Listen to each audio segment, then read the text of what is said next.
היי, אנחנו קבוצה 5 ואנחנו הולכות לדבר על הפרעות אכילה ברשתות חברתיות. אז כמו שלמדנו בשיעור עם דורית, רשת חברתית היא הקשרים שלנו עם אנשים שונים. קשרים אלו משפיעים על היבטים רבים בחיי היום-יום שלנו, וכמו שאמרנו בהתחלה, ההרצאה הזאת תתמקד בהפרעות אכילה ברשתות חברתיות. אז מה זה בעצם הפרעות אכילה? הפרעות אכילה היא מחלה והתנהגות מדבקת אשר עוברת בין רשתות חברתיות. כאשר לנערה שסובלת מהפרעת אכילה יש הרבה חברים, והחברים שלה מקושרים לחברים אחרים, ככה ההפרעה תתפשט יותר מהר, ויותר בנות יחקו את ההתנהגות שלה ואת המעשים שלה.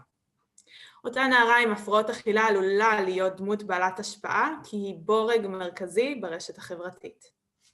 הפרעת האכילה עוברת במדיה החברתית כגון אינסטגרם, פייסבוק, פרסומות, מסלולי דוגמנות וכו', שם מציגים לנערות איך נערה צריכה כביכול להיראות ומהו המראה המושלם.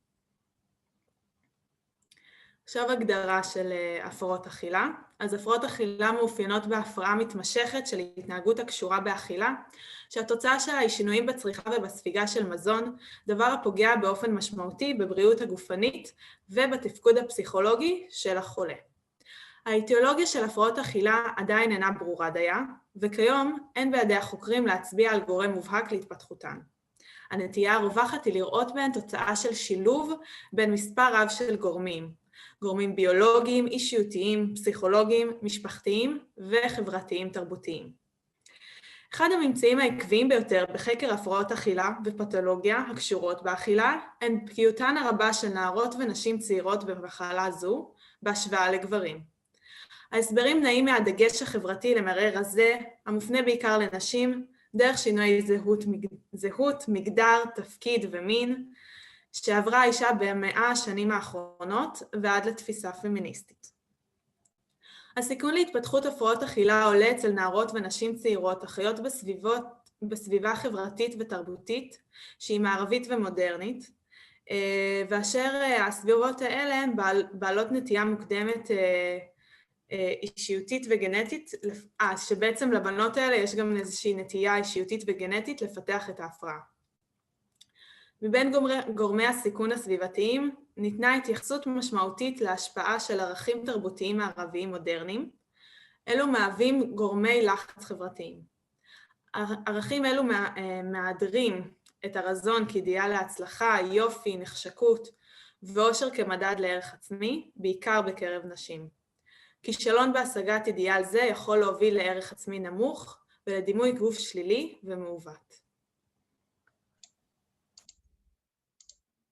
היי, עכשיו אנחנו נספר לכם על מאפיינים מרכזיים.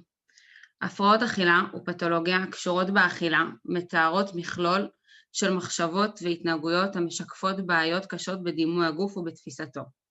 מכלול זה מהווה רצף החל מדאגה בנוגע לדימוי הגוף דרך דימוי גוף שלילי, עמדות, מחשבות לא תקינות בנוגע לאכילה ושימוש בדרכים לקויות לוויסות משקל, ועד לאובדן שליטה מוחלט המתבטא בהתפתחות הפרעות אכילה.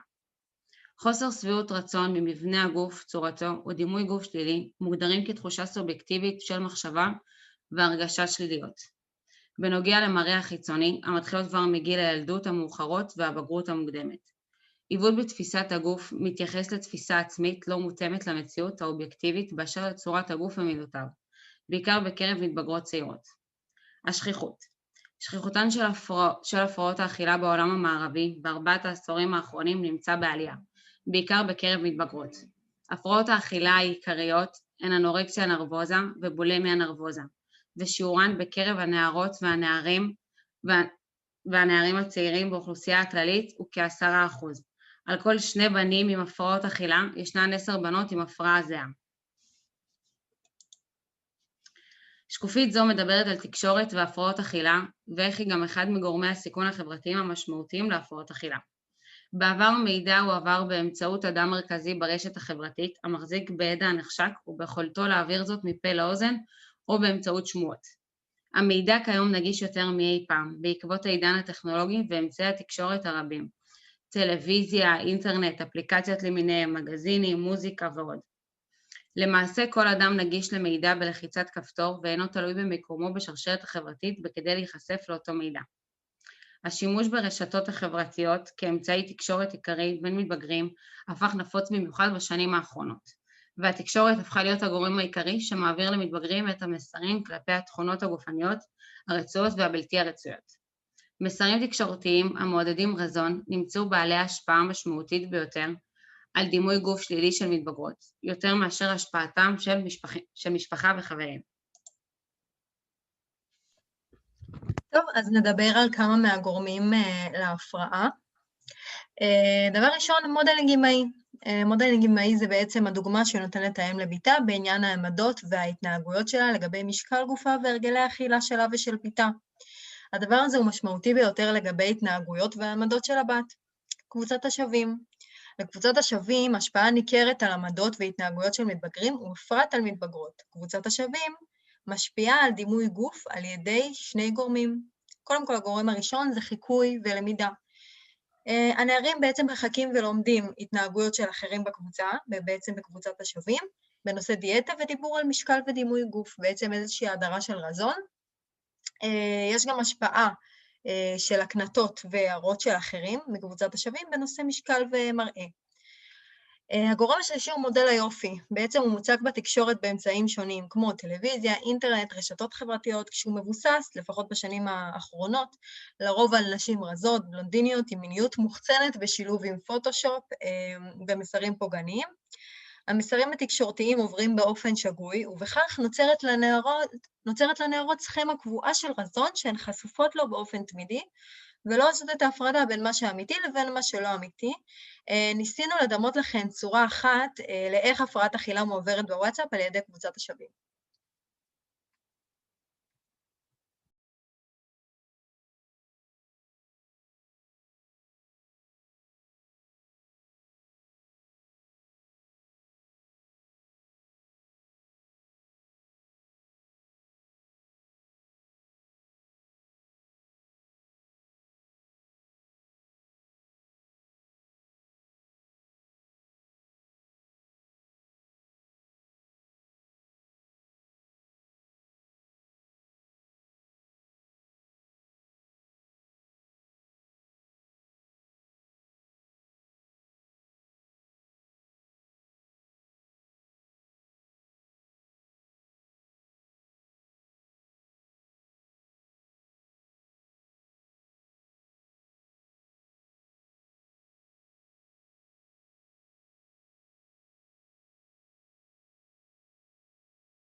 אוקיי. אז רצינו להתייחס גם לסדרה שנקראת יוצאים מהכלל של רוני קובן, שבעצם במסגרת הסדרה רוני יוצא לפגוש קהילות ייחודיות בנוף הישראלי, ובנושא שלנו הוא בעצם נכנס למחלקה להפרעות אכילה. אז גם כאשר הבנות מגיעות למרכזי גמילה, הן אינן בהכרח יוצאות מרשת החברתית שמשפיעה עליהן וגורמות להמשך ההפרעה. זאת אומרת, הן יוצאות מרשת חברתית בעייתית אחת, אבל נכנסות לאחרת בעייתית לא פחות. לדוגמה, בסרט של רוני קובן ניתן לראות רשתות שונות ועל הניסיון להשפעתן על הבנות. בעצם, כאשר הבנות ניגשות לחדר האוכל, מקום סביבו יש הרבה חרדה מבחינתן, הן מחויבות לאכול בקבוצות, אפילו המדריכות שמשגיחות עליהן אוכלות איתן. זאת מתוך הנחה שהרשת החברתית הזאת תשפיע לטובה זו על זו במחלקה. אבל בגלל הקושי הכרוך באכילה, נדרשות המאושפזות אחרי כל אכילה לשהות בחדר אחד ביחד לשעתיים, 4 פעמים ביום, לצורך השגחה, על מנת למנוע מצב של הקאה או הסלחת אוכל שהחביאו מאותה ארוחה. אז דוקטור איתן גור, שהוא מנהל המחלקה, מתאר את הפרעת האנורקסיה כהפרעה של שליטה. אותה שליטה נלקחת מהמטופלת בעצם בזמן האשפוז. כל שבוע ישנה שקילה לבנות. על מנת לקבל כמה שעות בבית, הן צריכות לעלות לפחות 0.5 קילו במשקל. ניתן לראות שהבנות אמביוולנטיות. מצד אחד הן רוצות לצאת הביתה, מצד שני מפחדות לעלות במשקל.